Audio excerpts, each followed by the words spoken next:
Hello, thank you for tuning in. This is Mr. Maxwell. I like to share stories of women I've interacted with and other stories and parts of my life. Today's story is about betrayal. Today's content is sponsored by Sunday Morning Travel Agency. I've had people ask me, who do I book through when I travel? Easy answer, Sunday Morning Travel Agency. I book my flight, I book my hotel stay, book my car rental, I can book tours, activities, excursions. I can even buy a digital SIM card for my phone, so when my plane touches down, I'm already connected. Check out the site, Sunday Morning Travel Agency. The link is in the description. So without further ado, let's do it. There was this guy, well, one of the guys that I have been knowing for a while. I've been knowing the brother for about 20 years. We go way back. And just to give you a little bit of a backstory, we would be the two brothers that would be on the block out of the crew that paid for pretty much everything. When there was time when we went out, we sponsored. We was the first ones to hire cars, mainly the ones that dressed the freshest. The ones that had the drinks, that paid for everything. That was us. But secretly, the brother would borrow money from me. He would always come to me, like, hey man, let me get a couple $100, or let me get 150 bucks, let me get 200 bucks, or I'll pay you back on Friday. Now, he made good money. Back then, he made about $40 an hour, which was really good money. And I always kept a source of income. Back then, I still install carpet, but I'm into real estate also as well. So back then I was mainly a carpet installer. I sold and installed carpet. I had a little carpet store on the south side of Chicago. I was doing okay. When Thursday come around, it was all good, but Friday come around, he would be kind of like nowhere to be found. But by me knowing him so good, I know where he was, so I would just kind of move around and move through the blocks. And then when I catch up with him, like, what's up, bro? Like, what's up, bro? He would always talk to me, and I would talk to him to try to give him a chance to say, hey, here's your money.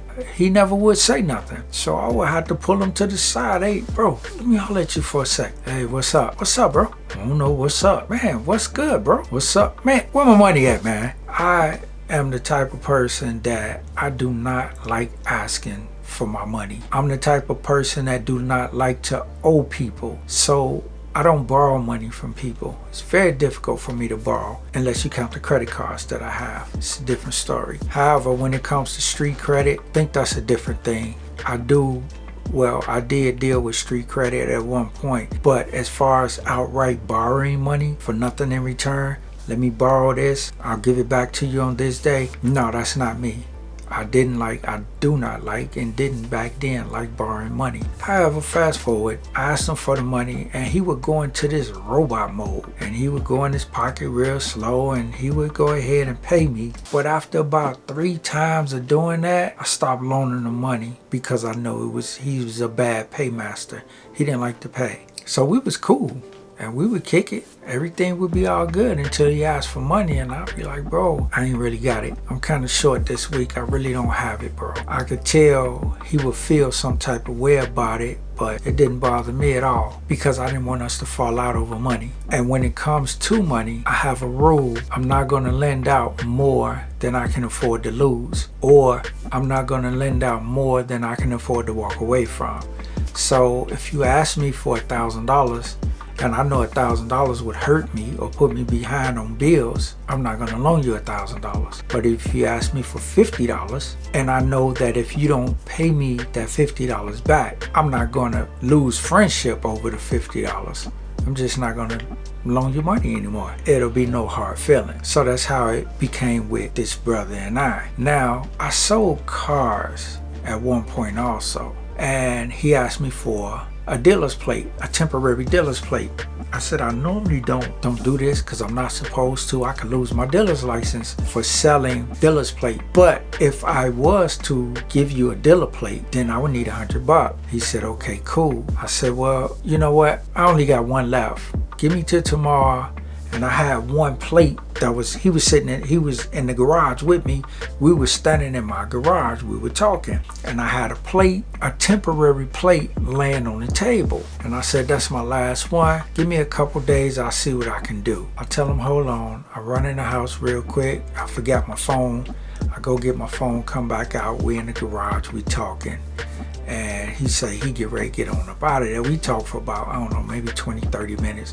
He say he getting ready to go ride. He got to make a move. I said, okay, cool, I understand. So he leave. When he left, the plate was gone.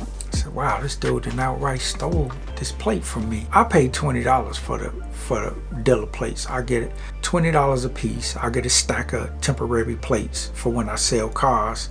I will put write the temporary plate out to the car to match the bill of sale until they get their registration. So it wasn't the point of the plate being a $20 plate. It was the fact that he stole from me. And I took that kind of hard. Like, bro, you stole that plate from me. He swear he didn't do it. But over time, I let it go, but I didn't let it go. I let it go because I never brought it up again and I didn't hold it against him.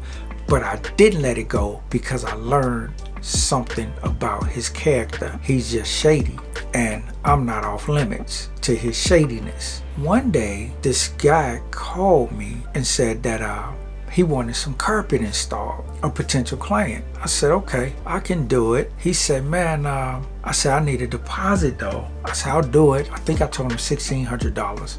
And I said, but I need a deposit. And he said, man, I gave this guy a deposit, man, and he ran off with my money. I said, really? Who was he? And he told me who it was, and it was my man's. I said, wow. He didn't know I knew him though. But by me being a carpet installer, we know each other. Most installers throughout the city, I'm in Chicago, most of the installers throughout Chicago know each other. There's only 2 carpet wholesale warehouses. I think back then it was 3. No, it was 3, yeah. Back then it was 3. Now it's 2 carpet wholesale warehouses. All the installers from all around go to these warehouses and they get their carpet to install. So you knowing each other in the game, because it may be a time where I may call some guys because it's just me, and I may have a contract to carpet 2 houses. So I may call on those guys. Say, hey man, you want to sub out this job for me? And I may have one crew do this house, one crew do this house, while I go measure another one. We keep it going. So I called the brother and I said, man, what's up with dude, man? He said, what you mean, what's up with dude? I said, tell me what's going on. He said, man, what you mean? I don't know. What you mean, what's going on? I said, okay. Dude said you ran off with his money, man. What happened, man? He said, oh, I had to pay a credit card bill. You know, if you don't pay your credit card bill, you got to pay them. If you don't pay nobody. I said, bro, so you basically stole from a customer, man. You ran off with this man money to pay a credit card bill? Dude, you could have did the job, got the rest of your money. You might not have got an $800 profit like you got, but you'd have got a $500 profit and your name would have been in good standing. He didn't understand that. He couldn't grasp that concept about his name being in good standing. He was thinking for the right now. And I said, man, bro, you that's not the way you do business, man. You ain't gonna last. You gonna paint yourself into a corner like that. That was the only time I heard of him running off with somebody's deposit. He may have done it again and I just didn't know. I don't know. Fast forward, 15 years later, he called me and said he's bedridden, he's in pain, he can't walk, but he got a contract. He got a carpet job. I said, okay, cool. What's the job? He said, man, please just measure it for me, show him the samples and do the job for me. I said, okay, cool. I go out there, I showed the lady the samples, I measured the job, and I secured the job. I said, okay, she got her color picked out. So he said, all right, I'm gonna go ahead, get the deposit, and then you could go ahead and do the job. I said, okay, well, whenever you get the deposit, I'm gonna need you to send it to me. Because in my mind, I don't trust him. I already know how he get down when it come to money. He can't be trusted. His business sense is non-existent. He don't have a good business sense. Or should I say, he don't have a loyalty, a sense of loyalty, a sense of decency. No, that would be ethics. He does not have ethics. So his code of ethics is off. I told him, when you send me the deposit, I'll go ahead and get the carpet. So he sent me $800. I go down there to the carpet place.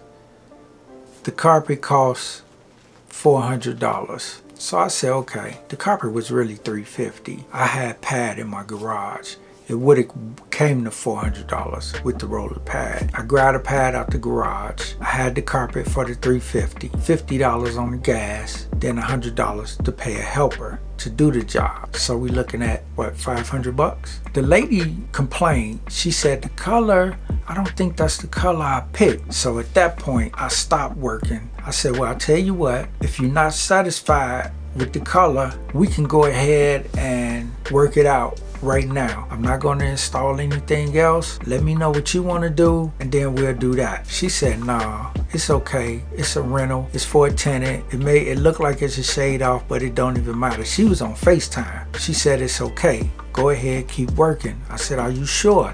She said, yeah, go ahead, keep working.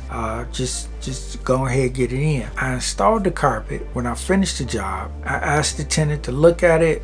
I asked her, did she like the job? Was she satisfied? She said she was. Packed up, I left. I called my man. I said, look, I'm done with the job. He's supposed to give me another $300, which would make it a total of $700 for my pocket because the carpet was $400. And then he would give me another $300 for me, which was $700 to install the 2 rooms. He told me, hey man, she not answering the phone. She not answering, she not returning my calls. I ain't heard from her. This 3 days later. So I sent a text to the tenant. I said, your landlord haven't paid my guy. Why is that? What's going on? She must have immediately forwarded the text to her landlord or whatever. So the landlord called me and said, yeah, this is the lady who you installed the carpet for. I said, yes, I remember. We FaceTime. What's going on? She said, hold on. She called him on the conference call and said, didn't I give you $1,000? Didn't I give you another $800? I said, whoa,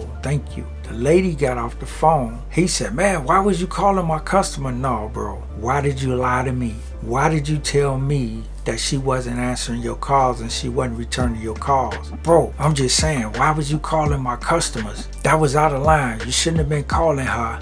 And immediately that put in my mind that dude is deflecting. It sounded like feminine energy to me, honestly. And I said, you know what, dude? I knew you weren't gonna pay me anyway. I know how you are. You go ahead and keep that. You must need it more than I do. It's all good. You just can't call me no more. And we ended the conversation. That just goes to show.